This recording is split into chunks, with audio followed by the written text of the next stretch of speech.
Pertama problemnya adalah gini, hasilnya draw, oke?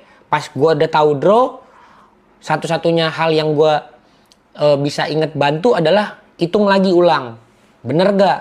Gitu, hitung ulang. Semua supervisor yang ada di situ bantu hitung, ternyata hasilnya bener draw setelah deduction, point deductionnya Putra ketika melakukan pelanggaran. Oke, selesai. Dikasih ke ring announcer untuk di announce draw.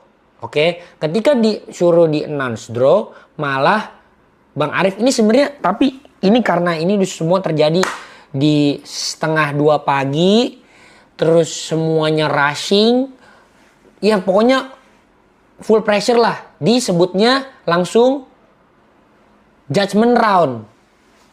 Oke, hasilnya bilangnya judgment round, padahal kan mestinya tetap hasilnya itu draw dulu bilangnya. Dari yang dibilang judgment round sama Bang Arif itu, Aryo Keras sebagai referee ngedengernya red atau Ronald, roundnya dikiranya red atau round gitu. Jadi itu yang dibilang sama Aryo Keras ketika selesai pengangkatan itu gitu. Jadi ya 3 ini ya gue cuma bisa minta maaf, itu adalah bagian dari kelengkapan acara yang gue pun gak bisa kontrol karena supervisor bukan gue bukan UCC, itu yang pertama. Gue bukan ring announcer, bukan semua yang gue bisa pastikan gue yang ngomong dan bener gitu loh. Dan gue bukan wasitnya juga, jadi itu semua di luar prediksi gue gitu. Itu bisa terjadi. Terus gue juga ngerti apa yang dirasakan tim Ronald setelah udah diangkat tangannya terus tiba-tiba dibilang draw. Gue juga ngerti kenapa GTT sampai naik.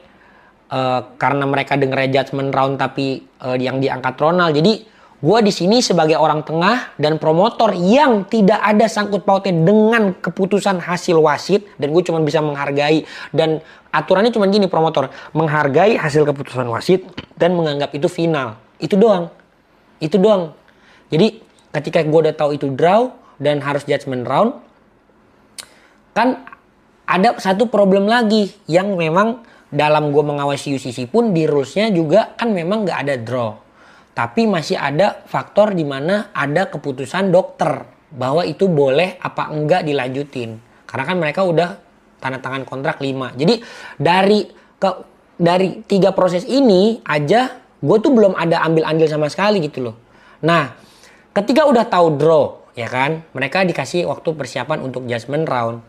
Ada hak dari sudut yang merasa dirugikan karena illegal blow-nya Putra itu, yaitu Ronald, untuk ngecek kondisi Ronald. Karena mereka merasa dirugikan karena